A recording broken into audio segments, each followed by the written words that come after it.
President Trump in Texas today for a first-hand look at what he calls a humanitarian and security crisis at our southern border.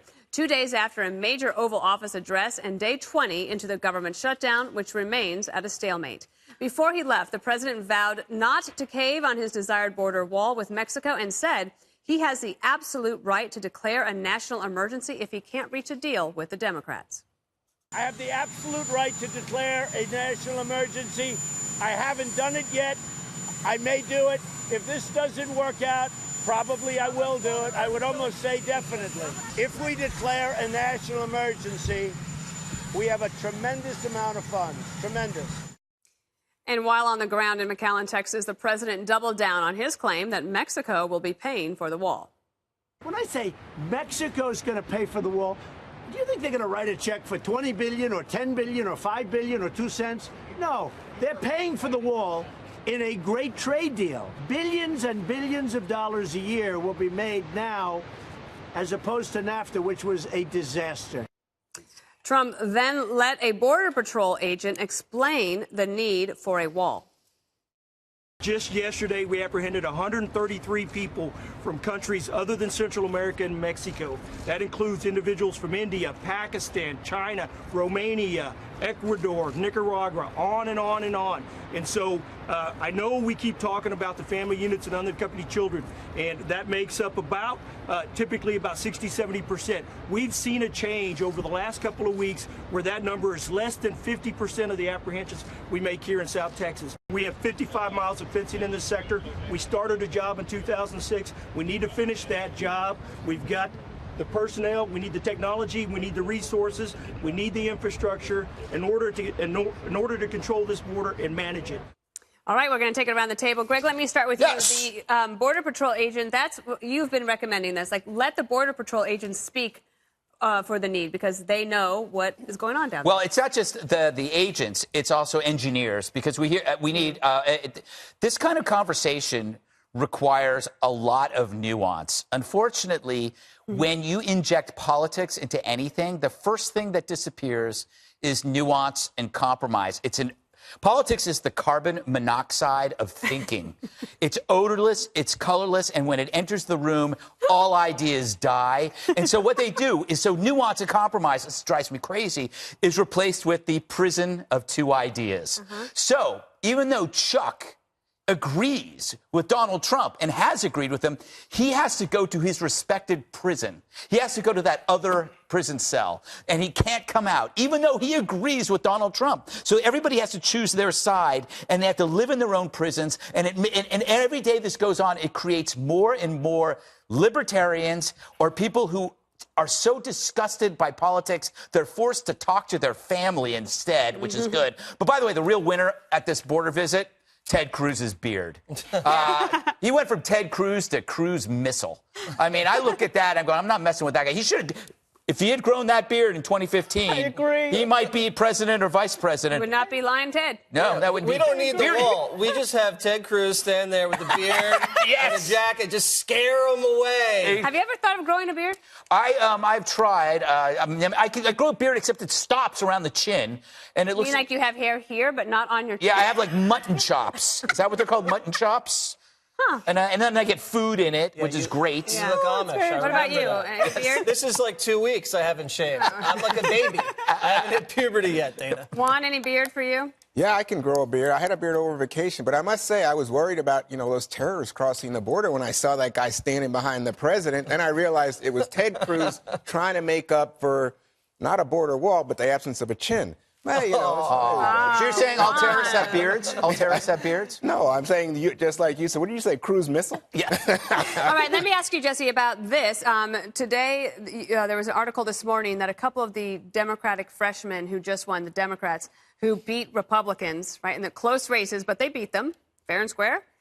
Now they're starting to say, we're actually for border security, and this is not necessarily good that we are going to be in a position of not being able to build any coalitions or get anything done if this is our first attempt out of the gate. Do you think that there are cracks in the Democratic opposition to getting President Trump this money for the wall? I think the cracks are coming from the folks who are burning up the phone lines.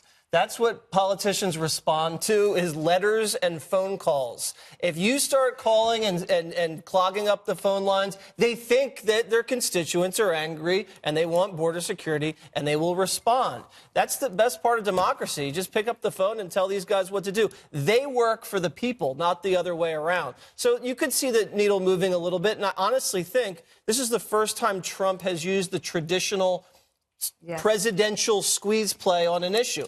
You do the Oval Office address, you do the little photo op with the white hat, you do the social media, you ask people to call their congressman, you maybe have a couple rallies or something like that. You take a trip to the border. Yeah, you take a trip, and then you threaten something. And right now, it could be working. What the Democrats are trying to do, though, is they're trying to prolong this so the paychecks aren't paid 1 week, and that inflicts new pain into the conversation, and that may affect the dynamic a little bit. So if they can time the paycheck miss a couple more weeks, even time it with the Mueller report. You know what I think, though? Could you imagine that double whammy right there? Yeah, I still think that. You said he was wrapping up. What? Who's wrapping Mueller. up?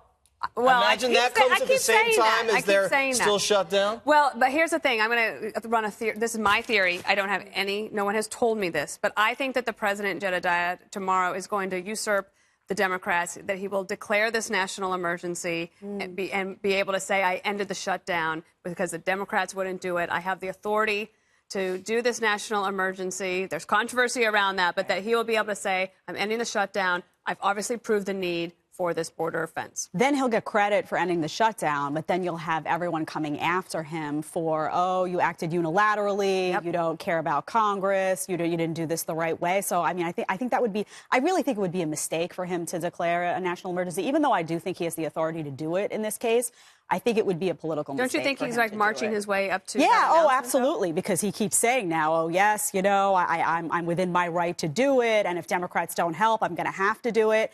But to answer your question before, too, I think that a lot of Democrats are coming forward and saying to people, other Democrats, this is 0.1% of the budget we're talking about here. Do you really want to be on record as not wanting to give $5.6 billion for the border when we're asking for $27 billion in foreign aid? I mean, this is not a good position to be in. This is a fraction. And these are the very Democrats who have been on record, as we've said in the past, as coming forth in favor of border security. When you look at the polling around the country, people care about this issue. They want the border secure. They may not want the wall because that wall has been tied with President Trump, and now they associate that with him. But they want border security. So I think Democrats have to be really careful about this. And frankly, if they are held responsible for the shutdown, I think that's going to be a big deal. But see, I think that but Democrats are not being held responsible for the shutdown. No, the polls are pretty clear. That's obvious. So, in fact, in David Drucker in the Washington Examiner, they said it looks to him like the Republicans have taken themselves hostage. And they're trying to do things like, you know what, you can get your tax refunds, food stamps won't be delayed for people. They're trying to ameliorate the damage that comes from what is now, I think, a 20-day shutdown, second longest in history. And the difficulty for Republicans, especially Republicans in states like Colorado, Cory Gardner, or even Lisa Murkowski up in Alaska, states either with Hispanic population significant or a lot of federal workers, is that they feel that this is going to hurt them with voters. So they're starting to hear from their constituents, hey, this isn't such a great deal. And to go to what Jedediah was talking about, I think the news of today was that he didn't declare the national emergency. And I think that part of that is that Republicans, maybe I shouldn't say Republicans, I should say conservatives. Remember how strongly conservatives criticized presidents in the past for acting in a tyrannical or despotic way and just saying, I'm going around Congress. Never once in American history has an emergency been declared when the president could not get funding for an issue through the Congress of the United States and went around the Congress. That is not in keeping with our Constitution. I think a lot of conservatives have real problems with it. I thought the news of the day was that there were people from 140 different countries, or 40 different countries besides Central America, that were trying to cross the border that they apprehended. It's like a United Nations migration into the United States of America, and the Border Patrol said Pakistan, India, Romania. People from Romania, Juan, They're coming too. You can't call the president racist. No. He's trying to Are you stop kidding me? Romanians Let too. me just tell you something. Check the airports if you really want to see people from all over, which is the primary source of illegal immigration. Let's actually have a conversation. One last thing So before we if they go. get to the It's not the airport, you let primary them in too? harmful effect. There's no harmful effect. No terrorist. Really? No? No terrorist has Interesting. ever crossed the southern border. You sound like a rich Californian, Juan. But let me just one say, in 3 women get sexually assaulted. look, that's a Sexual side You sound like a issue. rich Californian who wants cheap labor. That's what you sound like. Here's the real issue. Right now, Politico's reporting that Republicans in the Senate went to the president and said, let's make a deal to reopen the government and then let's talk about upgrading border security. No, that's a the waste. Democrats were said okay, but the president said no. You're never going to get the border security. No, you'll get the wall. You might not get the wall. How many Ronald Reagan mistakes do you have to make where you go to Democrats and you say, you know what, we'll do this. Okay, you cave, and then you never get your end of the deal. Democrats care about border security. People are dying as They a don't result act of this. like it. We have so much more show to get to, so I got to tease. Thought you weren't going to say show. What was I going to say? It just sounded like something else. Oh, I don't know what it was. Once again, I don't get the joke.